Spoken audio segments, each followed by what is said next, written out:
Hello friends, എല്ലാവർക്കും നമസ്കാരം. I am Nisha from Nisa's kitchen. Welcome to our channel. ഇന്ന് നമ്മൾ ഉണ്ടാക്കാൻ പോകുന്ന സ്പെഷ്യൽ ഡിഷ് ചിക്കൻ മജ്ബൂസ് ആണ്. അപ്പോൾ ഇതൊരു അറേബ്യൻ ഡിഷാണ്. എല്ലാവരും ഈ റെസിപ്പി മുഴുവനായിട്ട് കാണുക, ട്രൈ ചെയ്ത് നോക്കുക. നിങ്ങൾക്ക് ഉറപ്പായിട്ടും ഇഷ്ടപ്പെടും. ഇഷ്ടമായിട്ടുണ്ടെങ്കിൽ നിസാസ് കിച്ചൺ സബ്സ്ക്രൈബ് ചെയ്യാൻ മറക്കരുത്. അതുപോലെ നമ്മുടെ എല്ലാ അപ്ഡേറ്റ്സും റെഗുലറായിട്ട് കിട്ടാൻ തൊട്ടടുത്തുള്ള ബെല്ലൈക്കൺ കൂടി ഒന്ന് പ്രസ് ചെയ്യുക. ഇനി നമുക്ക് വീഡിയോയിലേക്ക് പോവാം. ഇതിലേക്ക് ആവശ്യമായിട്ടുള്ള ഇൻഗ്രീഡിയൻസ് എന്തൊക്കെയാണെന്ന് നോക്കാം. Basmati rice 4 cup, full chicken with skin ഒരെണ്ണം. നമുക്കിപ്പോൾ തൊലിയില്ലാത്ത ചിക്കനാണ് കിട്ടിയിരിക്കുന്നത്, പക്ഷേ മജ്ബൂസ് ഉണ്ടാക്കാനായിട്ട് വിത്ത് സ്കിൻ തന്നെ ഉപയോഗിക്കുക. സവോള 2 എണ്ണം വലുത് നീളത്തിൽ കനം കുറച്ചരിഞ്ഞത്, ക്യാപ്സിക്കം 1 എണ്ണം വലുത് നീളത്തിൽ കനം കുറച്ചരിഞ്ഞത്, പച്ചമുളക് 2 എണ്ണം നടുവേ കീറിയെടുത്തത്, തക്കാളി 3 എണ്ണം വലുത് അരിഞ്ഞെടുത്തത്. ഇതിനെ നമുക്കിനി പേസ്റ്റാക്കി എടുക്കണം. ചിക്കൻ സ്റ്റോക്കിൻ്റെ ക്യൂബ്സ് 2 എണ്ണം, ഡ്രൈ ലെമൺ 2 എണ്ണം, ചെറുനാരങ്ങ 1 എണ്ണം, ഇഞ്ചി വെളുത്തുള്ളി പേസ്റ്റ് ഒരു വലിയ കഷ്ണം ഇഞ്ചിയും 12 അല്ലി വെളുത്തുള്ളിയും കൂടെ അരച്ച് പേസ്റ്റാക്കി എടുത്തതാണ്. കുരുമുളക് പൊടി 1 tablespoon, garam masala 1-2 tablespoon, കപ്സ മസാല 1 ടേബിൾ സ്പൂൺ. ഇത് വന്നിട്ട് ഓപ്ഷണലാണ്.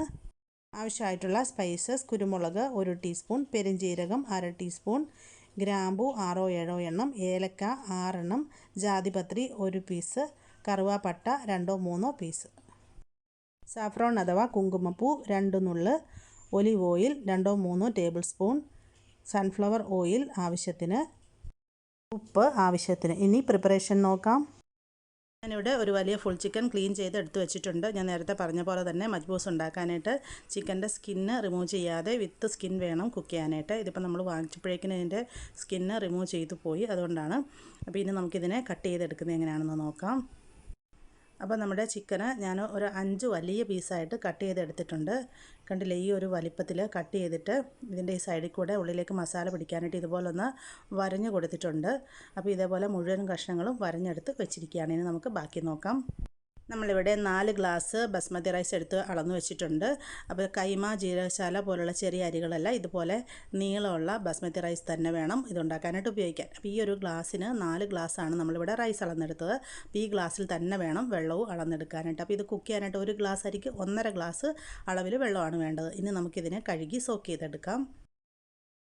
ഇപ്പം ഞാൻ അരി സോക്ക് ചെയ്യാനായിട്ട് വെച്ചിട്ടുണ്ട്. അപ്പോൾ ആദ്യമേ ഇതിനെ നന്നായിട്ട് ഒന്ന് കഴുകിയെടുക്കുക. ഒരു 3-4 പ്രാവശ്യം നന്നായിട്ട് കഴുകിയെടുത്തതിന് ശേഷം ഇതേപോലെ ആവശ്യത്തിന് വെള്ളം ഒഴിച്ചിട്ട് ഒരു 20 മിനിറ്റ് നമുക്കിതിനെ ഒന്ന് സോക്ക് ചെയ്തെടുക്കാം. 20 മിനിറ്റ് കുതിർത്തെടുത്തതിന് ശേഷം ഞാൻ ഈ അരിയിലെ വെള്ളം റിമൂവ് ചെയ്യാനായിട്ട് ഇതേപോലെ ഒരു അരിപ്പ പാത്രത്തിലേക്ക് ഇട്ട് വെച്ചിട്ടുണ്ട്. ഇനി നമുക്ക് ബാക്കി പ്രിപ്പറേഷൻ നോക്കാം.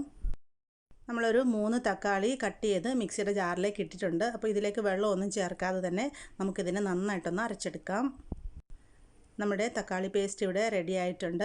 കണ്ടില്ലേ, ഈ ഒരു രീതിയിൽ ഇതിനെ ഇതേപോലെ നന്നായിട്ട് അരച്ച് പേസ്റ്റാക്കി എടുക്കുക. ഇനി നമുക്കിതിനെ മാറ്റി വെച്ചിരിക്കാം. ഈ റെസിപ്പിയിലേക്ക് നമുക്ക് ഒഴിവാക്കാൻ പറ്റാത്ത 2 മെയിൻ ഇൻഗ്രീഡിയൻസ് ആണ് ഇത് രണ്ടും. അപ്പോൾ ഇത് ഡ്രൈ ലെമൺ, അതായത് കറുപ്പിച്ച നാരങ്ങ. ഇത് നമുക്ക് അങ്ങാടിക്കടയിലും ബിരിയാണി ഐറ്റംസൊക്കെ വിൽക്കുന്ന ഷോപ്സിലും കിട്ടും. പിന്നെ ഇത് ചിക്കൻ ക്യൂബ്സാണ്. അപ്പോൾ ഞാൻ മാഗിയുടെ ചിക്കൻ സ്റ്റോക്കിൻ്റെ ക്യൂബ്സാണ് എടുത്തിട്ടുള്ളത്. നമുക്ക് ഏത് ബ്രാൻഡ് വേണമെങ്കിലും എടുക്കാം. അപ്പോൾ ഈ ഒരു പാക്കറ്റിൻ്റെ ഉള്ളിൽ ഇതേപോലത്തെ 2 ക്യൂബ്സാണ് ഉണ്ടാവുക. അപ്പോൾ നമുക്ക് ഈ ഒരളവിൽ ഇതുണ്ടാക്കാനായിട്ട് ഈ 2 ക്യൂബ്സും വേണം. ഇതിനെ മാറ്റി വെച്ചിരിക്കാം. ഞാൻ കുറച്ച് വലിയ ഒരു പാന് സ്റ്റൗവിലേക്ക് വെച്ചിട്ടുണ്ട്. ഇതിലേക്കൊരു 2-3 ടേബിൾ സ്പൂൺ ഒലിവ് ഓയിൽ ഒഴിച്ച് കൊടുക്കാം. അപ്പോൾ നമ്മുടെ കയ്യിൽ ഒലിവ് ഓയിൽ ഉണ്ടെന്നുണ്ടെങ്കിൽ ഉപയോഗിക്കാം, അല്ലെന്നുണ്ടെങ്കിൽ സൺഫ്ലവർ ഓയിൽ ഉപയോഗിക്കുക. ഇതിപ്പോൾ ഓയിൽ നന്നായിട്ട് ചൂടായിട്ടുണ്ട്. ഇതിലേക്ക് നമ്മൾ എടുത്തു വെച്ചിരിക്കുന്ന സ്പൈസസ് എല്ലാം കൂടെ ഇട്ട് കൊടുക്കാം. അപ്പോൾ ഈ സ്പൈസസിനെ നമുക്ക് നന്നായിട്ടൊന്ന് ചൂടാക്കി എടുക്കണം. അപ്പോൾ കുറഞ്ഞ തീയിലിട്ടിട്ട് ഇതെല്ലാം കരിഞ്ഞു പോകാതെ ഒന്ന് മിക്സാക്കി കൊടുത്ത് നന്നായിട്ട് ചൂടാക്കി എടുക്കാം. അപ്പോൾ ഇതിലേക്ക് നമുക്ക് ഈ സമയത്ത് ഡ്രൈ ലെമൺ കൂടെ ചേർത്ത് കൊടുക്കാം. ഡ്രൈ ലെമൺ ഇതേപോലെ ഒന്ന് പ്രസ് ചെയ്തിട്ട് ഒന്ന് ചെറുതായിട്ട് പൊട്ടിക്കുക.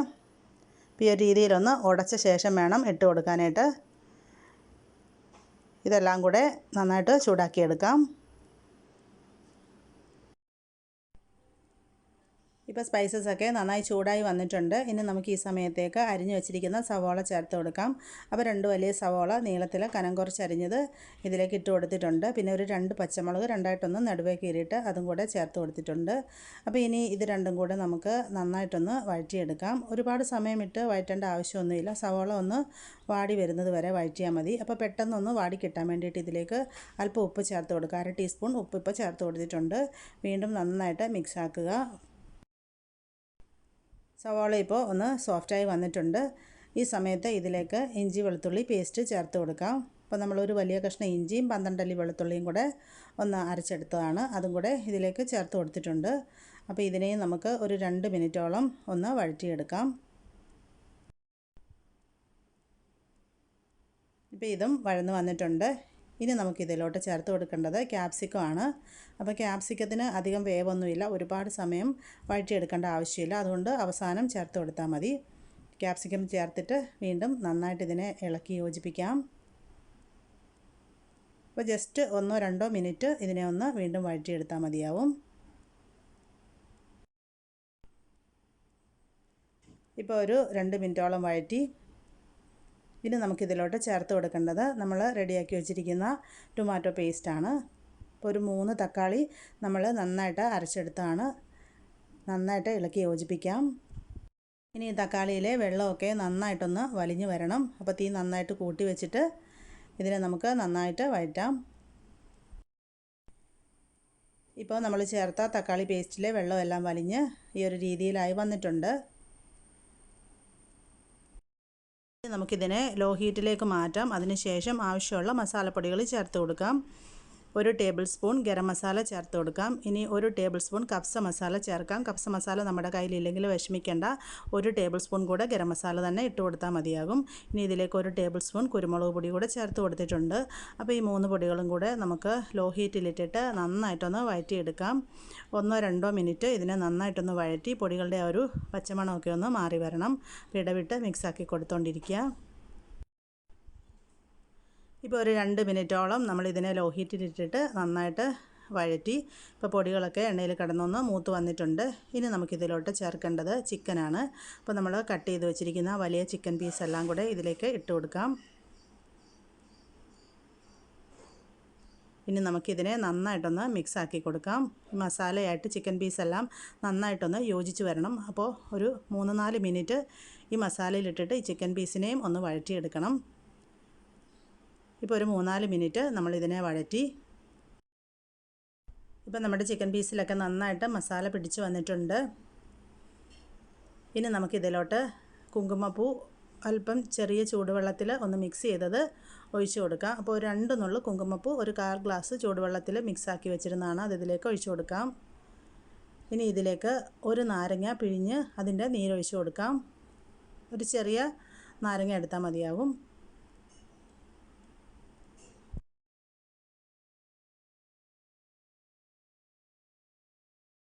ഒരു നാരങ്ങയുടെ നീര് മുഴുവൻ ഇതിലേക്ക് ഒഴിച്ചിട്ടുണ്ട്. ഇനി ഇതെല്ലാം നന്നായിട്ടൊന്ന് മിക്സാക്കി കൊടുക്കാം. അതിനുശേഷം ആവശ്യത്തിന് ചൂടുവെള്ളം ഒഴിച്ചിട്ട് ഈ ചിക്കൻ ഒന്ന് വേവിച്ചെടുക്കണം.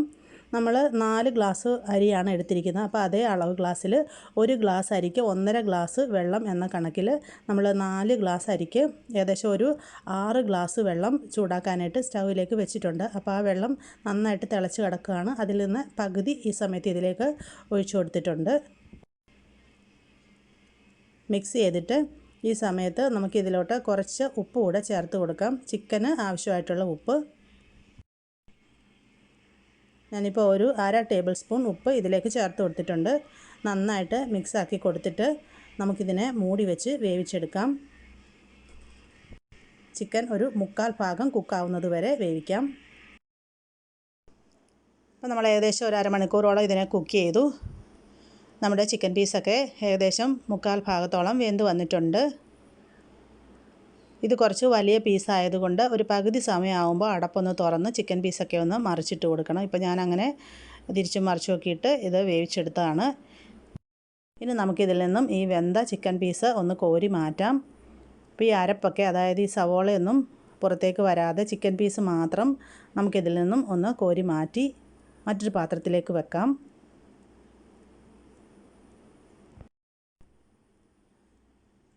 എല്ലാ ചിക്കൻ പീസും ഞാനിപ്പോൾ ഒരു മറ്റൊരു പാത്രത്തിലേക്ക് മാറ്റുകയാണ്.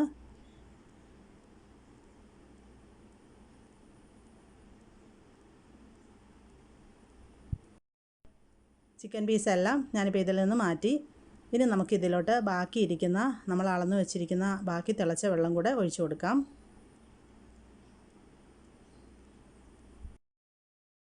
ഇനി നമുക്കിതിലോട്ട് ചിക്കൻ ക്യൂബ്സ് ഇട്ട് കൊടുക്കാം. അപ്പോൾ ഇതേപോലെയുള്ള 2 ക്യൂബ്സ് ഇട്ട് കൊടുക്കാം. ഇനി നമുക്കിതിലോട്ട് ആവശ്യത്തിനുള്ള ഉപ്പും കൂടെ ചേർത്ത് കൊടുക്കുക. അപ്പോൾ നമ്മൾ ബിരിയാണിയൊക്കെ ഉണ്ടാക്കുമ്പോൾ ചേർക്കുന്ന പോലെ തന്നെ കുറച്ച് കൂടുതൽ ഉപ്പ് ചേർക്കുക. നമ്മൾ ടേസ്റ്റ് ചെയ്ത് നോക്കുമ്പോൾ വെള്ളത്തിൽ ഉപ്പിൻ്റെ ആ ഒരു ടേസ്റ്റ് മുന്നിട്ട് നിൽക്കണം. അപ്പം ഒന്ന് മിക്സ് ചെയ്തിട്ട് ഇതൊന്ന് തിളച്ച് വന്നതിന് ശേഷം വീണ്ടും ഉപ്പ് നോക്കണം. കാരണം ചിക്കൻ ക്യൂബ്സിനും ചെറിയ ഉപ്പ് ടേസ്റ്റ് ഉണ്ട്. അപ്പോൾ അതുകൊണ്ട് തിളച്ച് വന്നതിന് ശേഷം നമുക്കത് കറക്റ്റ് അറിയാൻ പറ്റത്തുള്ളൂ. പെട്ടെന്ന് തിളയ്ക്കാൻ വേണ്ടിയിട്ട് ഞാൻ അടച്ച് വെച്ചിട്ടുണ്ടായിരുന്നു. അപ്പോൾ ഇത് നന്നായി തിളച്ച് വന്നിട്ടുണ്ട്. അപ്പോൾ ഒന്ന് മിക്സ് ചെയ്തിട്ട് ഈ സമയത്ത് ഇതിൻ്റെ ഉപ്പ് നോക്കുക. ഉപ്പ് കുറച്ച് കുറവാണ്. ഞാൻ പറഞ്ഞ പോലെ തന്നെ ഉപ്പിൻ്റെ ആ ഒരു ടേസ്റ്റ് നമുക്ക് മുന്നിട്ട് നിൽക്കണം. കുറച്ചും കൂടെ ഉപ്പ് ചേർത്ത് കൊടുക്കുക. അപ്പോൾ നമ്മുടെ ആ ഒരു ടേസ്റ്റിനനുസരിച്ച് ഉപ്പ് ചേർത്ത് കൊടുക്കുക. വീണ്ടും ഒന്ന് മിക്സ് ചെയ്യാം. ഇനി തിളച്ചുകൊണ്ടിരിക്കുന്ന വെള്ളത്തിലേക്ക് നമുക്ക് എടുത്തു വച്ചിരിക്കുന്ന റൈസ് ഇട്ട് കൊടുക്കാം.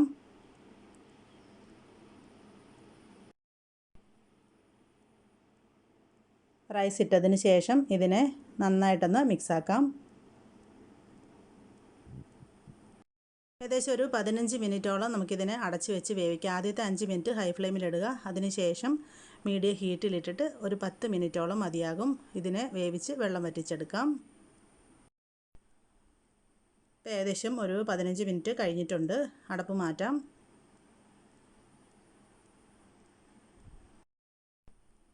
മിക്സ് ചെയ്ത് നോക്കാം. ഇതിപ്പോൾ കണ്ടില്ലേ, കംപ്ലീറ്റ് ആയിട്ട് ഇതിൻ്റെ ഉള്ളിലെ വെള്ളമൊക്കെ വറ്റി റൈസ് കറക്റ്റായിട്ട് വെന്ത് വന്നിട്ടുണ്ട്. അപ്പോൾ നമുക്ക് ടൈമിൻ്റെ കാര്യത്തിൽ സംശയം ഉണ്ടെന്നുണ്ടെങ്കിൽ ഇടയ്ക്ക് ഒന്ന് തുറന്ന് ഒന്ന് മിക്സാക്കി നോക്കുക. വെള്ളം വറ്റി അടിക്ക് പിടിച്ച് പോകരുത്. അപ്പോൾ ഇപ്പോൾ നമ്മുടെ റൈസ് കറക്റ്റായിട്ട് വെന്ത് വന്നിട്ടുണ്ട്. അപ്പോൾ ഈ ഒരു രീതിയിൽ ഒന്ന് പ്രസ് ചെയ്ത് വെച്ചതിന് ശേഷം നമുക്കിതിനെ മൂടി ഒന്ന് മാറ്റി വെച്ചിരിക്കാം. നമ്മൾ കോരി മാറ്റി വെച്ച ആ ചിക്കൻ പീസിലേക്കെല്ലാം ഞാൻ കുറച്ച് കാശ്മീരി മുളക് പൊടിയും കുറച്ച് ഗരം മസാലയും കൂടെ മിക്സ് ചെയ്ത് അതിലേക്ക് നന്നായിട്ട് അപ്ലൈ ചെയ്ത് കൊടുത്തിട്ടുണ്ട്. അപ്പോൾ നമ്മുടെ മജ്ബൂസ് കുറച്ച് സ്പൈസി ആയിട്ടിരിക്കാൻ വേണ്ടിയിട്ടാണ് നമ്മളിതുപോലെ മുളക് പൊടിയും ഗരം മസാലയും ഒന്ന് അപ്ലൈ ചെയ്ത് കൊടുത്തത്. അപ്പോൾ നമ്മൾ കാശ്മീരി മുളക് പൊടി ചേർക്കുന്നത് ഇതിന് നല്ലൊരു കളർ കിട്ടാൻ വേണ്ടിയിട്ടാണ്. അപ്പോൾ ഇതിനെ ഒരു 5 മിനിറ്റ് ഇങ്ങനെ വെച്ചതിന് ശേഷം നമുക്കിതിനെ ഒന്ന് ഫ്രൈ ആക്കി എടുക്കാം. ഞാനൊരു ഫ്രൈങ് പാൻ സ്റ്റൗവിലേക്ക് വെച്ചിട്ടുണ്ട്. അതിലേക്ക് നമുക്ക് കുറച്ച് സൺഫ്ലവർ ഓയിൽ ഒഴിച്ച് കൊടുക്കാം. ഇത് ഫ്രൈ ചെയ്യാനായിട്ട് നമുക്ക് ഒലിവ് ഓയിലിൻ്റെ ആവശ്യമില്ല, സൺഫ്ലവർ ഓയിൽ മതിയാകും. ഓയിൽ നന്നായിട്ട് ചൂടായിട്ട് ഇതിലേക്ക് നമ്മൾ മസാല പുരട്ടി വെച്ചിരിക്കുന്ന ചിക്കൻ പീസ് ഇട്ട് കൊടുക്കാം. ഡീപ് ഫ്രൈ ചെയ്യേണ്ട ആവശ്യമില്ല, ജസ്റ്റ് ഒന്ന് ഷാലോ ഫ്രൈ ചെയ്തെടുത്താൽ മതി. 2 വശവും ഒന്ന് മൊരിയിച്ചെടുത്താൽ മതിയാകും. നമുക്ക് ഈ ഒരു രീതിയിൽ ഫ്രൈ ആക്കിയെടുക്കാം. അല്ലെന്നുണ്ടെങ്കിൽ ഓവനിൽ വെച്ചിട്ട് ഒന്ന് മൊരിയിച്ചെടുത്താലും മതിയാകും. ഇടയ്ക്ക് ഒന്ന് തിരിച്ചിട്ട് കൊടുത്ത് ഇതിൻ്റെ 2 വശവും ഒരുപോലെ മൊരിയിച്ചെടുക്കാം. ഇനി നമുക്കിതിൻ്റെ സൈഡ് ഡിഷായിട്ട് ഒരു അറബിക് സാലഡ് റെഡിയാക്കാം. അപ്പോൾ അതിനായിട്ട് ആവശ്യമുള്ള ഇൻഗ്രീഡിയൻസ്: തക്കാളി അരിഞ്ഞത് 2 എണ്ണം വലുത്, കുറച്ച് ഫ്രഷ് മല്ലിയില, 2 പച്ചമുളക്, 2-3 അല്ലി വെളുത്തുള്ളി, ഒരു ചെറിയ സവോളയുടെ പകുതി, 1/4 ടീസ്പൂൺ നല്ല ജീരകം, 1/4 ടീസ്പൂൺ ഉപ്പ്. ഈ ഇൻഗ്രീഡിയൻസ് എല്ലാം കൂടെ നമുക്ക് മിക്സിയുടെ ജാറിലിട്ടിട്ട് നന്നായിട്ട് ഇതിനെ ഒന്ന് അരച്ചെടുക്കാം. അപ്പോൾ ഞാൻ മിക്സിയുടെ ചെറിയ ജാർ എടുത്ത് വെച്ചിട്ടുണ്ട്. അതിലേക്ക് എടുത്തു വച്ചിരിക്കുന്ന തക്കാളി അരിഞ്ഞത് ഇട്ട് കൊടുക്കാം. ഇനി ഇതിലേക്ക് ഒരു ചെറിയ സവാളയുടെ പകുതി കട്ട് ചെയ്തത് ഇട്ട് കൊടുക്കാം. പച്ചമുളക് 2 എണ്ണം, പച്ചമുളക് എരിവിനനുസരിച്ച് ചേർക്കാം. പിന്നെ ഒരു 2-3 അല്ലി വെളുത്തുള്ളിയും കൂടെ ചേർത്തിട്ടുണ്ട്. കുറച്ച് മല്ലിയില. ഇനി ഇതിലേക്ക് ഒരു 1/4 ടീസ്പൂൺ നല്ല ജീരകം, പാകത്തിന് ഉപ്പ്, ഇത്രയും കൂടി ഇട്ടിട്ട് നമുക്കിതിനെ തരിതരിപ്പായിട്ട് ഒന്ന് അരച്ചെടുക്കാം. എടുത്തു വെച്ച ഇൻഗ്രീഡിയൻസ് എല്ലാം കൂടെ ഞാൻ അരച്ചെടുത്തിട്ടുണ്ട്. അപ്പോൾ ഇതിനെ ഫൈൻ പേസ്റ്റായിട്ടല്ല, ഈ ഒരു രീതിയിൽ തരിതരിപ്പായിട്ടാണ് അരച്ചെടുക്കേണ്ടത്. ഈ സമയത്ത് ഇതിൻ്റെ ഉപ്പൊക്കെ നോക്കാം. ഉപ്പ് ആവശ്യമാണെന്നുണ്ടെങ്കിൽ ചേർത്ത് കൊടുക്കാം. ഇതാണ് നമ്മുടെ അറബിക് സാലഡ്. ഇതിനെ നമുക്കൊരു പാത്രത്തിലേക്ക് മാറ്റാം. അപ്പം നമ്മൾ ഫ്രൈ ആക്കിയെടുത്ത ചിക്കൻ പീസ് നല്ല ചൂടോടുകൂടി തന്നെ ഞാൻ ആ റെഡിയാക്കിയ റൈസിൻ്റെ മുകളിലേക്ക് ഇതേപോലെ ഇട്ട് കൊടുത്തിട്ടുണ്ട്. അപ്പം ഞാൻ നേരത്തെ പറഞ്ഞ പോലെ തന്നെ ചിക്കൻ ഇതേപോലെ ഷാലോ ഫ്രൈ ചെയ്തെടുക്കാം, അല്ലെന്നുണ്ടെങ്കിൽ ഓവൻ്റെ ഉള്ളിൽ വെച്ച് ഗ്രില്ല് ചെയ്ത് എങ്ങനെ വേണമെങ്കിലും നമുക്കിതിനെ റെഡിയാക്കിയെടുക്കാം. എന്തായാലും നല്ല ചൂടോടുകൂടി തന്നെ ചിക്കൻ പീസ് ആ റൈസിൻ്റെ മുകളിലേക്ക് ഇട്ടതിന് ശേഷം ഉടനെ തന്നെ അടച്ച് വെക്കുക. പിന്നെ ആ ഒരു സെർവ് ചെയ്യുന്ന ടൈം വരെ ഇതിനെ അടച്ച് തന്നെ വെച്ചിരിക്കാം. അപ്പോൾ നമ്മുടെ അടിപൊളി ചിക്കൻ മജ്ബൂസ് ഇവിടെ സാലഡും ഒക്കെ ആയിട്ട് സെർവ് ചെയ്യാനായിട്ട് റെഡി ആയിട്ടുണ്ട്. എല്ലാവരും മറക്കാതെ ഈ റെസിപ്പി ഒന്ന് ട്രൈ ചെയ്ത് നോക്കുക. നിങ്ങൾക്കിത് ഉറപ്പായിട്ടും ഇഷ്ടപ്പെടും. നല്ല ഈസി ആയിട്ട് നമുക്ക് ഈ മജ്ബൂസൊക്കെ വീട്ടിൽ തന്നെ റെഡിയാക്കി എടുക്കാവുന്നതേ ഉള്ളൂ. അപ്പോൾ ട്രൈ ചെയ്ത് നോക്കിയിട്ട് നിങ്ങൾക്കിത് ഇഷ്ടപ്പെട്ടിട്ടുണ്ടെങ്കിൽ വീഡിയോ ഷെയർ ചെയ്യണം. അതുപോലെ നിങ്ങളുടെ എല്ലാ അഭിപ്രായങ്ങളും നിർദ്ദേശങ്ങളും താഴെ കമൻറ്റ് ബോക്സിൽ എഴുതി അറിയിക്കണം. എനിക്ക് നിങ്ങളുടെ സപ്പോർട്ട് വളരെ ആവശ്യമാണ്. അപ്പോൾ മറ്റൊരു നല്ല വീഡിയോയുമായിട്ട് വരുന്നത് വരെ എൻ്റെ എല്ലാ കൂട്ടുകാർക്കും നന്ദി. നമസ്കാരം.